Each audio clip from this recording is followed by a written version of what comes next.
Guys, Canada is in a wild spot right now. I don't know what's going to happen next, but I am willing to bet, as much as I hate for this to be true, it's just I can feel it in my gut. I'm seeing a pretty big conservative electoral win in Canada on the horizon. Following in the same footsteps as America and most of Europe in the last year of elections from the start of 2024, where it seems like the left-leaning incumbents have been massively disadvantaged, in particular by global inflation, that many countries seem to be acting as though it's like unique to their own countries and the responsibility or caused by their world leaders. And right now we've kind of been in a state of established left-leaning or liberal incumbents, and now they're all getting voted out in favor of very far-right, nationalistic, hyper-populist conservatives that are following in the same footsteps as Trump. It's gotten very worrying, and I think Canada is following the same path, because I've done a little bit of deep diving, and don't get me wrong, Justin Trudeau has a pretty sketchy past. I mean, hell, we could pretty much spend 20 minutes just talking about the blackface stuff that he did. And that wouldn't even be getting into the fact that he's not a very, perfect progressive candidate. Don't get me wrong. He's, very compromisey, and there's been a lot of things that he's done or supported that are kind of historical to Canada in regards to, things that you don't really associate with Canada. For instance, as someone who knows quite a few Canadians, we Americans think that we kind of had, a monopoly on oppressing Native Americans, like Indigenous Americans. But Canada apparently made it a full-on Olympic sport and basically, mass genocided, way harder and longer than America even did, the Indigenous populations of Canada, and did it for, till, embarrassingly recently, too. I know that a couple years ago, there were these mass graves discovered that were apparently made up of mostly indigenous people that had never been accounted for, and it was clearly they're caused by the Canadian government at some point.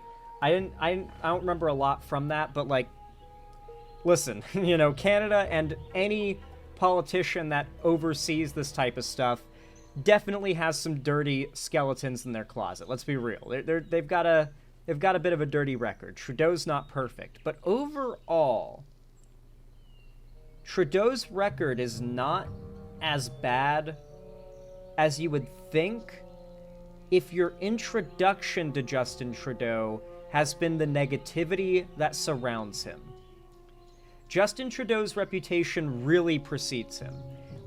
Before I really knew much about the guy, I knew that he was hated by progressives and conservatives in Canada. And everyone liked to dunk on him. Everyone liked to shit on him.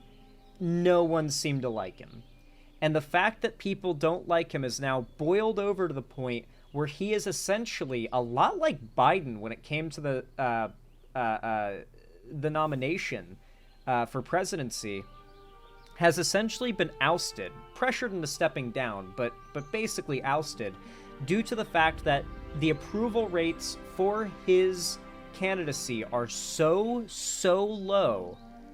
His party is concerned that they will come in third in these upcoming elections with current polling numbers if he does not drop out and they don't replace him with someone who is more favorable. The problem with that is they might bury themselves even deeper down shit creek if they don't hold an actual election. If they just appoint someone that isn't Trudeau, I don't think it's going to make the situation any better. I'm pretty certain it's just going to make it worse, just like with Kamala taking Biden's place, but without a primary. Because a lot of Democrats were salty about that and definitely didn't vote for Kamala Harris because of that, primarily. So yeah, it's a rough situation, but Justin Trudeau's been pressured into stepping down. I actually covered this when it was only a rumor. There was rumors that he was going to be announcing his stepping down from a verifiable source, or I should say a trustworthy source, but we didn't know 100% that it was happening or it was true. But now it's happened.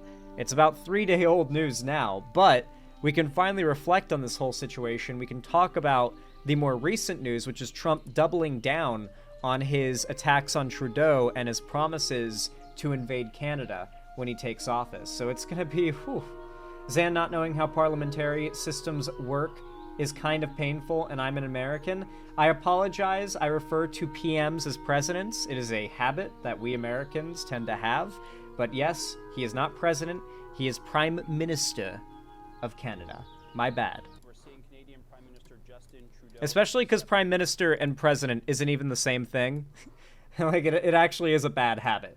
It's not even like a same difference type thing. A Prime Minister and a President aren't the same. Anyway, let's watch.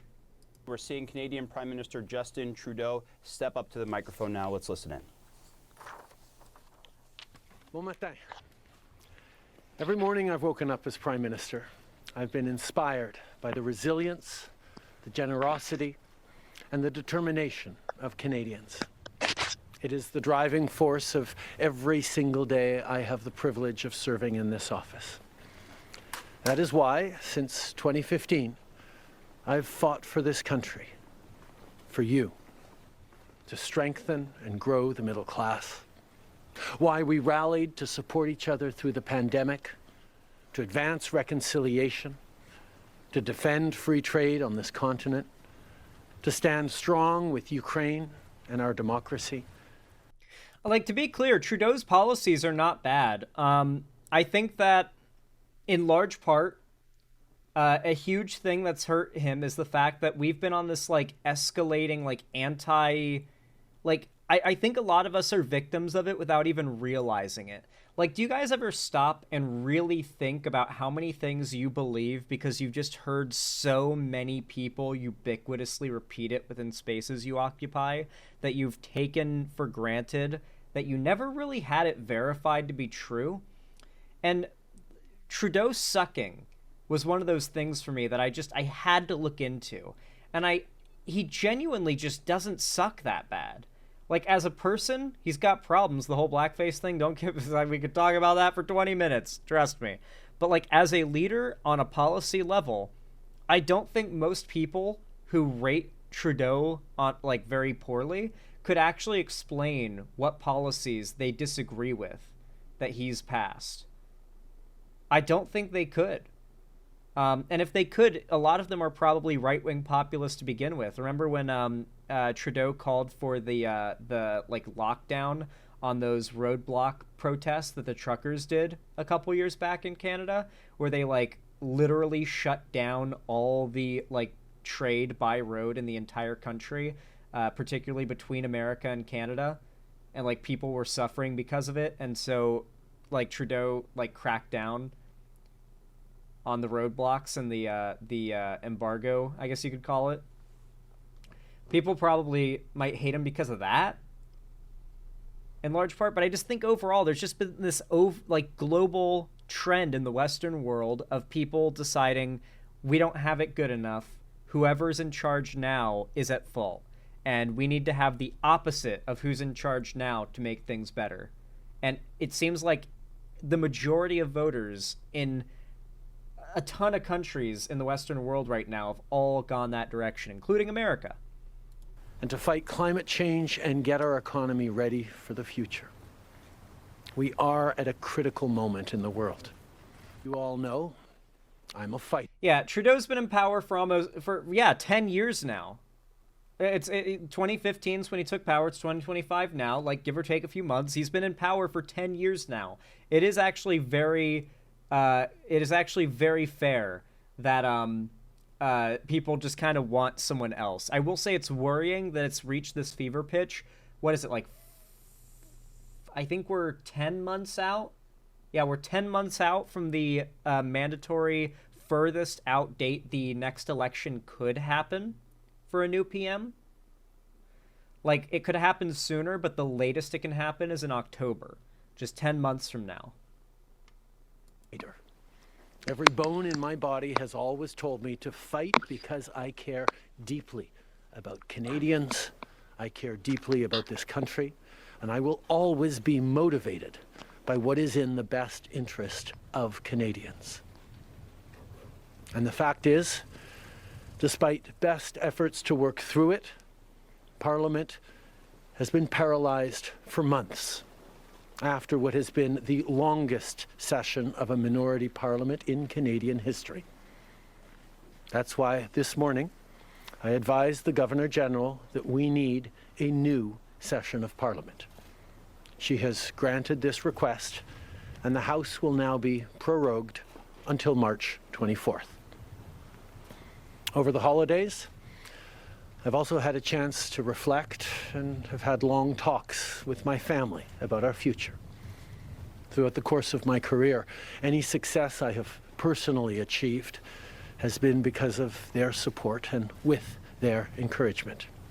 I'm not really interested in Trudeau's sappy bit for the rest of this speech. Like, the first 2 minutes seems to be where he condensed the important stuff. He's stepping down. This is what's happening. What I want to fast forward to now is what has me, and I think if you're Canadian, you should also be, as well, quite concerned.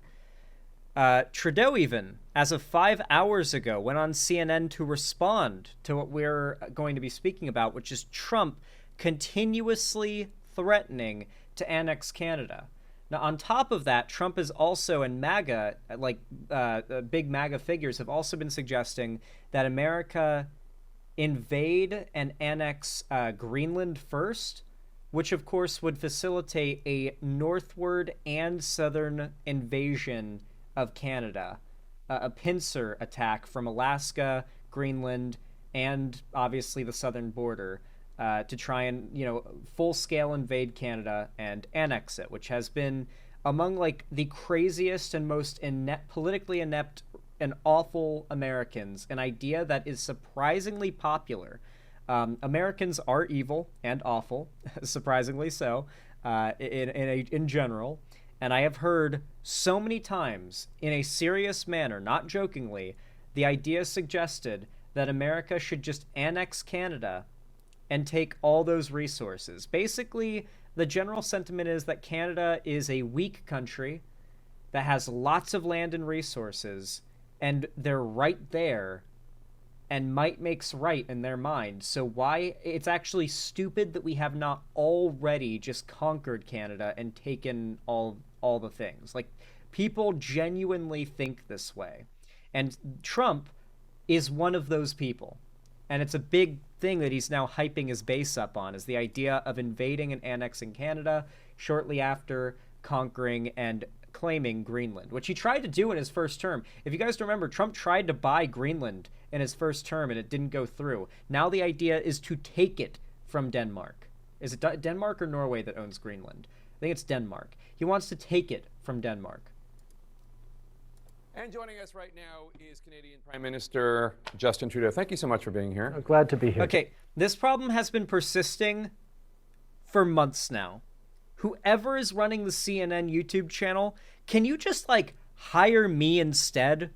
Whatever the fuck, has to happen for you guys to fix this weird jittering problem with your videos. How has this been happening for months now? You're a multi-billion-dollar corporation, and this hasn't been fixed yet. You guys see it too, right? Look at this text. Really appreciate it. Before Why I get is it into jittering? the funeral and before I... This has been happening on every CNN video I watch for, months now. What's happening? What is causing that problem? It's like the aspect ratio every second is being stretched and then, unstretched and then stretched again, every second. That's what it kind of looks like. The whole video is like stretching and unstretching. Blame AI? I don't think it's AI. I don't think AI has anything to do with this. I think it's just some weird rendering issue for these videos that for some reason CNN has an editor that's rendering these clips and uploading them that doesn't know how to properly render and edit. Maybe it's an unpaid intern or something, but crappy compression. But this is the CNN YouTube channel, dude. My editor could do this job better than whoever they have hired at this multi-billion-dollar corporation. Ethan could come in and train their editing team, and they would come out of it better at their job. I don't know. Maybe it's MP4 YouTube editing is just a different world to what like the TV mainstream is used to. Anyway, this is very off topic, but I couldn't help but call it out. I get into what's going on with you back in your home country. I do want to ask, our country and the world really is watching these horrible fires in Los Angeles. Canada has a lot of experience with similar conflagrations. I know that you have been offering resources to the people of California and Los Angeles. What advice could you offer them? Well, I think unfortunately over the past years we've seen it get far worse, and we've seen wildfires increasingly encroaching on urban areas, and that's an interface fire where we're having to train up more local municipal firefighters to deal with wildfires in a way that we never had before. I've been back and forth texting with Governor Newsom. We've offered a tremendous amount of equipment that they're already accepting. There's expertise. There's things that we're... Yeah, Canada is assisting California with the wildfire stuff. Canada, and this is what's so like shitty about what these MAGA people are suggesting. Canada is a stalwart ally of the USA, and it's not just in the world of like global conflict, but like Canada sends aid. Like there are Canadian and even like our bordering nations like Canada and Mexico literally send aid workers that like drag Americans out of burning buildings when big wildfires like this happen, and like get them out of flooded houses when hurricanes hit. These countries that we border, that Trump endlessly shit talks, send their federal people to come help us when bad shit happens here because they agreed to. Meanwhile, Trump is running on breaking those agreements that we have with countries like Ukraine as they're being invaded by an imperialistic outside aggressor. Having to deal with together as we, of course, respond to these fires, but also know that climate change means they're going to get steadily worse, and we have to keep stepping up on fighting climate change too. But a lot of people out there might say, what does climate change have to do with this? Explain. Well, when the summers get drier, when weather gets hotter, when weather patterns shift, communities that were built in a place that never saw fires are suddenly seeing fires. We already talked about the fire stuff. We got to get to the Trump stuff. That's what everyone's here for. When do we talk about Trump wanting to invade Canada? Oh yeah, here we go. They changed the topic on screen. Here we go. Bit calling you Governor Trudeau, talking about making Canada. Yeah, dude, Trudeau's just a very like normal dude. Outside of like let's be real, very cringy past that is quite questionable. But overall, compared to most like people in politics, he just kind of has like a very simple kind of normal guy vibe. Kind of seems down to earth, He was a teacher before, a politician. Of course, he's cringe. He taught drama. No. Canada's Joel, look up Justin Trudeau Halloween costume and then look at Google Images and you'll know what I'm talking about. The 51st state, did you have any interaction with him today? No, not today, but that's not going to happen. Canadians are incredibly proud of being Canadian. One of the ways we define ourselves most easily is, well, we're not American. There is such a depth of pride that's not actually an issue. What I think is happening in this is President Trump, who's a very skillful negotiator, is getting people to be somewhat distracted by that conversation, to take away from the conversation around 25% tariffs on oil and gas and electricity and steel and aluminum. He's probably like, he probably did need to do anything he could to get the conversation off the fact that every news outlet besides like the hardcore MAGA ones were talking about the fact that like the reality of Trump's tariffs are this, and this is what we have to prepare for. And that was the conversation for like a good month and a half until Trump made it be about him threatening to annex Canada. Lumber and concrete and everything the American consumers buy from Canada is suddenly going to get a lot more expensive if he moves forward on these tariffs. And that's something that I think we need to be focusing on a little bit more.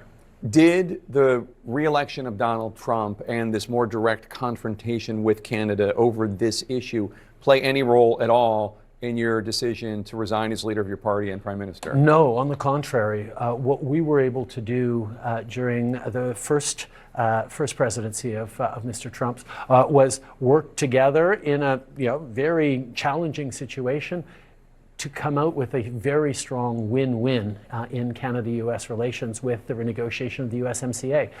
It is a great deal for both of our countries. We've seen trade grow, we've seen opportunities grow, we've seen wealth grow in both of our countries for workers, for businesses.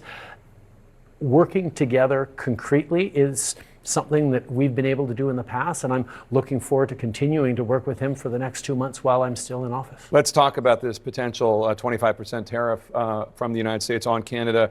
Economists say that will drive the Canadian economy into a recession, and the Canadian government is preparing retaliatory tariffs if these actually go through.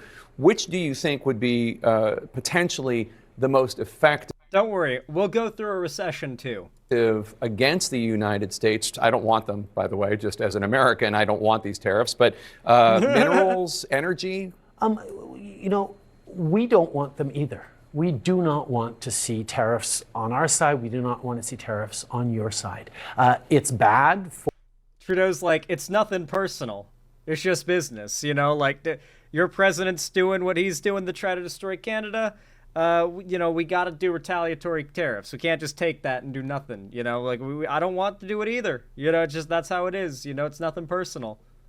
For people who have for generations made things together and been successful together to actually start creating barriers. Did you? Yeah, I saw that ride the rails. Trump wants to rename the Gulf of Mexico to the Gulf of America. It's literally everything he can do to rally the fanatically cultish nationalistic side of America. Between and economies like ours. We have so many resources in Canada, more than our market can support. So we export them to our closest friend who can rely on them. It is a win-win for us. We would definitely respond, as we did years ago when President Trump put tariffs on steel and aluminum. We responded by putting tariffs on Heinz ketchup, on playing cards, on bourbon, on Harley Davidsons, on things that would hurt American workers. But we don't want to do that because it drives up prices for Canadians and it harms our closest trading partner. Is there nothing that Donald Trump is saying about trade status and relations right now where you think that he has a point? There's nothing you think that is unfair? I mean, the conversation around tariffs started around border concerns. And what I spoke with him about... So the problem is that tariffs... God, what really sucks about all this is Trump is going to poison tariffs and make them like a dirty word by the time that his presidency is ended. And any future president who does a tariff, even if they're progressive, it's going to be framed as if it's a bad thing because it's something that Trump made look bad in the future. That kind of worries me. Tariffs are not always bad.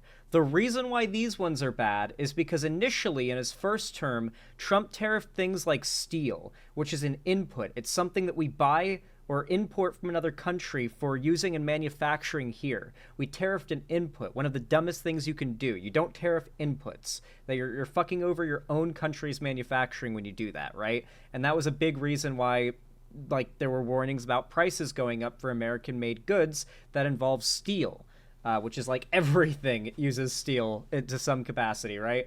And that was obviously our kind of first dip into Trump's tariff policy and how bad it is. He thinks tariffs are just a magic thing that can fix any problem. But where are tariffs actually useful? I'll give you an example. Biden actually used tariffs very well. And it's very surgically used. They have to be very particularly decided where it's going to be used because, yes, inevitably, if you tariff a thing that is already being bought by Americans, it is going to get more expensive. However, if there is an American-made alternative that would then be the cheaper option, while this does technically mean the president would be setting a price minimum in a way, lowering the price minimum that you could pay for a certain product. In this case, it was electric cars that were from China. Biden tariffed those, making them more expensive than American-made electric cars, which it helped Elon Musk, by the way, the ungrateful bastard. But the reason why this was smart was because Chinese electric cars were a budding industry. Meanwhile, so are electric cars in America. And right now, America and China are racing to dominate the electric car industry.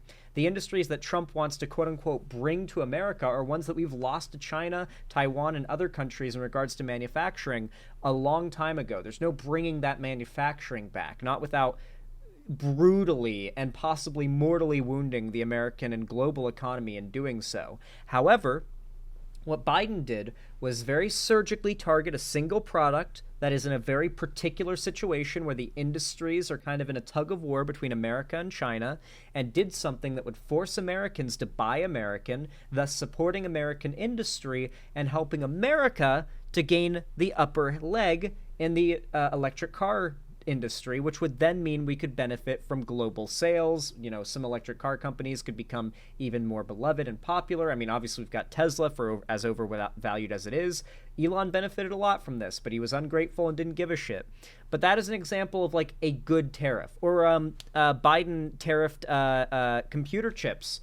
Like I think it was like not like computer chips, but a particular type of like processor or chip for like phones or AI that came from China, because it was also an industry that we're kind of tug-of-warring with China right now to be number one at. And that's an area where, yes, tariffing in order to make Americans buy American is smart, but doing that as an overall blanket tariff, which is what Trump's promising, like a 25% blanket tariff from all goods from Canada, that is not smart. It is simply a blatant act of aggression, of market warfare against another country that America we can't hang, okay? Like, neither can any of these other countries that we fuck with by tariffing. We're going to send these countries into recessions, don't get me wrong. But in response, they're going to send us into recessions. We can't hang either. We're going to get fucked because of what's going to happen to us, both as a consequence of our economic action under Trump and as a retaliation to our economic action under Trump. America will experience, mark my words, America will experience a recession that will make the Great Depression look like nothing. It will make COVID look like nothing. Every day that passes, Trump's presidency promises to be even more ruinous than we possibly could have imagined for this country and for the world. In Mar-a-Lago was the fact that less than 1% of migrants into the United States, less than 1% of fentanyl into the United States comes from Canada. But there are absolutely more things we can do. And you pledged $1 billion to enhance border security. And we're strengthening. That's a clear win for President Trump that got us to do even more to reduce even further the minimal amounts coming in.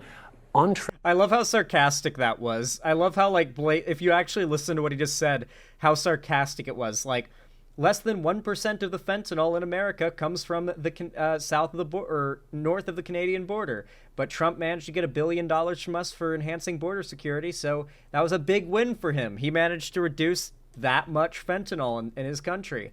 Like, it is very... If you like, it sounds like he complimented Trump if you're not paying attention, but if you listen carefully to what he said, like, very, very blatant sarcasm. Good work, Trump. You totally won. You cut down on less than 1% of your country's of the fentanyl coming into your country.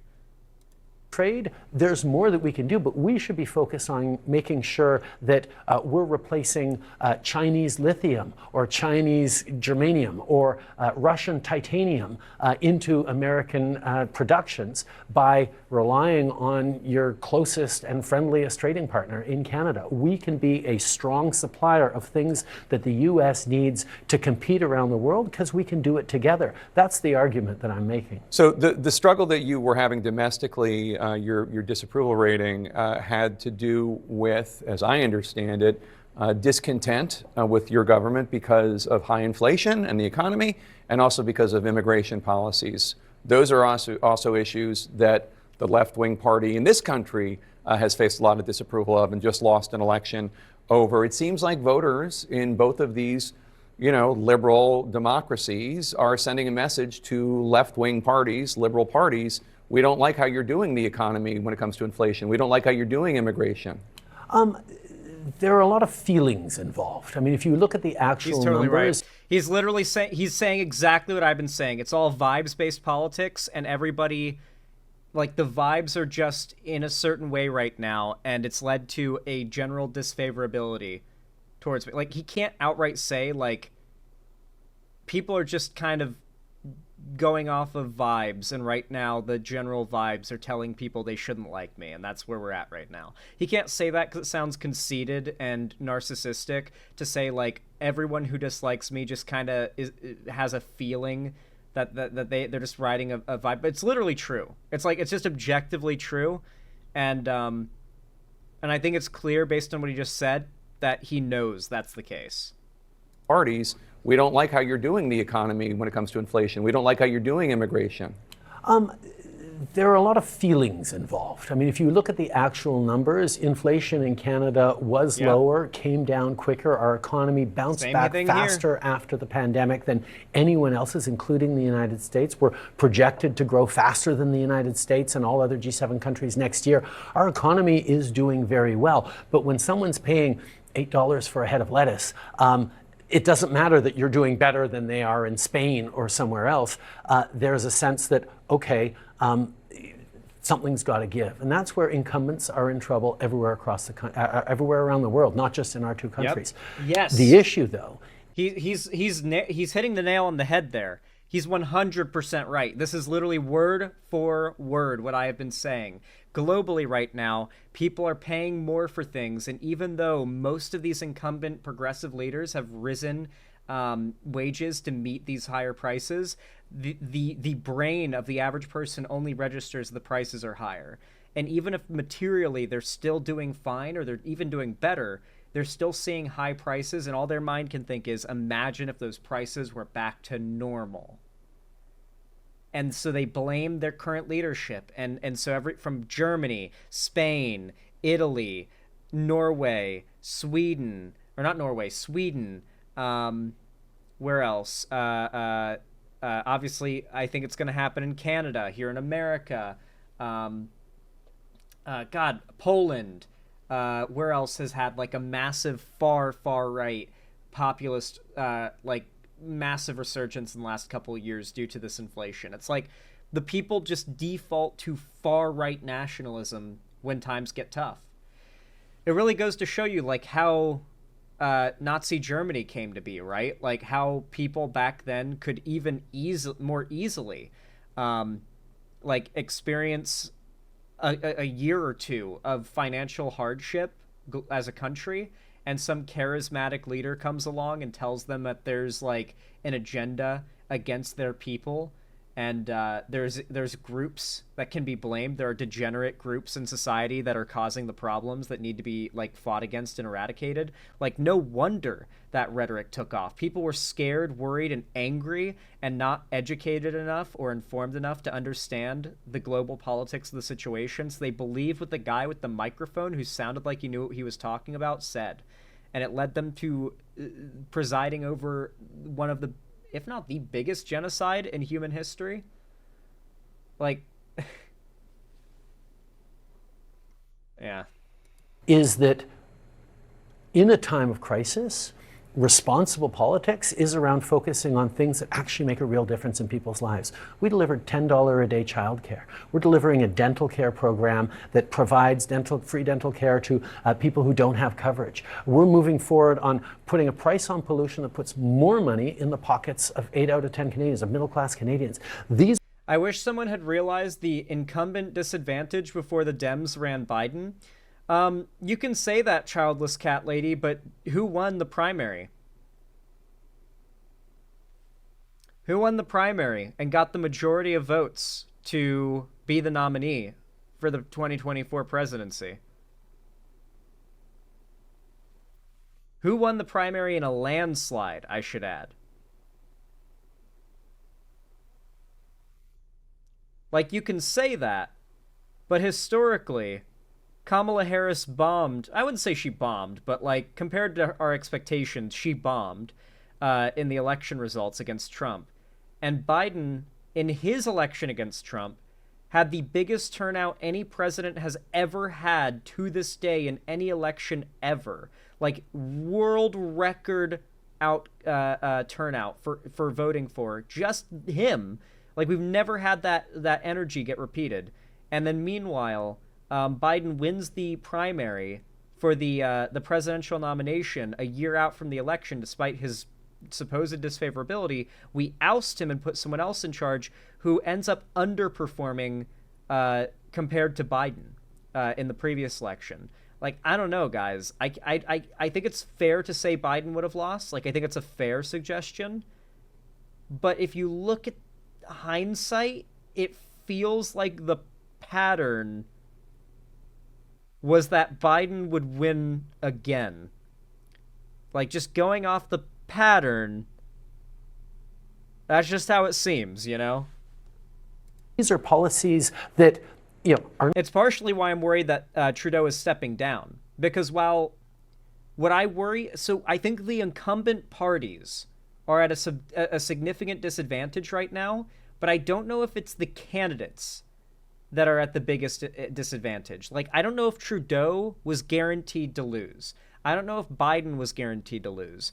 But it seems very much like you're increasing your chances of losing if you decide to sub out that recognizable candidate for someone who's part of the same party that people are already against and think have failed them, but to sub them with someone who is not as recognizable.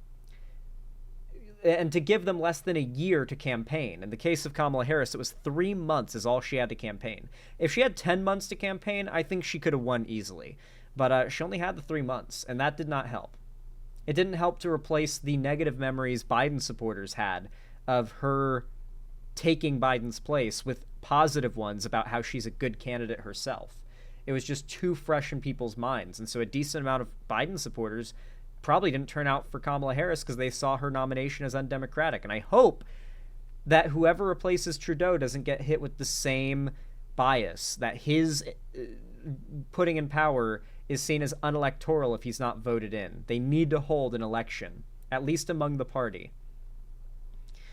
Anyway, guys, I'm going to go out on a limb here, and maybe I'll be proven wrong, but I'm going to predict that Trump won't actually go through with invading Canada. Crazy, I know. Maybe I'll be proven wrong, but I don't think he's really going to do it. My theory is that he is desperately trying to divert media attention away from the ubiquitous agreement that Trump's tariff policy will destroy this country's economy. The promise and hype for the Trump economy is the main thing that keeps the Trump train going. It's its main source of fuel. And the idea of that pittering out due to an overwhelming abundance of coverage of what's about to come due to his policy, he probably was willing to say or do anything necessary to distract the headlines from that. And just blatantly threatening to invade Canada is a very Trumpian way to just say, fuck it.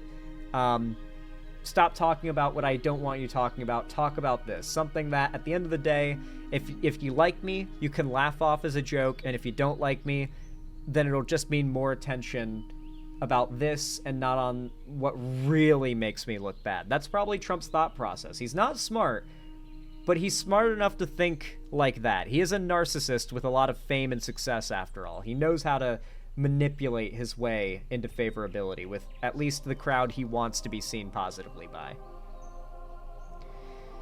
Even in 2016, he did that trash? Yeah, it's called breakneck bullshit. You can't focus on any one thing because there's so much stuff flying at you. Anyway, if you guys enjoyed this segment, if you found it entertaining, educational, or even enjoyable, then consider leaving a like and a comment. It really does help a lot, whether you're watching live or after the fact, and this goes up as its own video. Please, please, please hit that thumbs up button. It seriously means a lot to me, as do the comments. And hey, if you want to see more from me, be sure to hit the subscribe button and ring the bell icon to turn on all notifications so that YouTube actually tells you when I go live or upload a new video, because if you don't, trust me, they won't. And finally, if you want to see more from me on other platforms, be sure to follow my social medias linked down below, including joining my fan Discord and following me on Blue Sky. And I should actually add, Actually, finally, if you want to support me directly, help me keep the lights on and a roof above my head here at the Xander Hall studio, then please consider donating, subscribing, or gifting a sub to me on my website, xanderhall.com/live, or support me through YouTube, Twitch, Streamlabs, StreamElements, Patreon, or buy some merch through the Streamlabs link down below. Regardless of how you support me, though, thank you all so much for watching, as always, and I hope to see you here again. But as always, have a good one.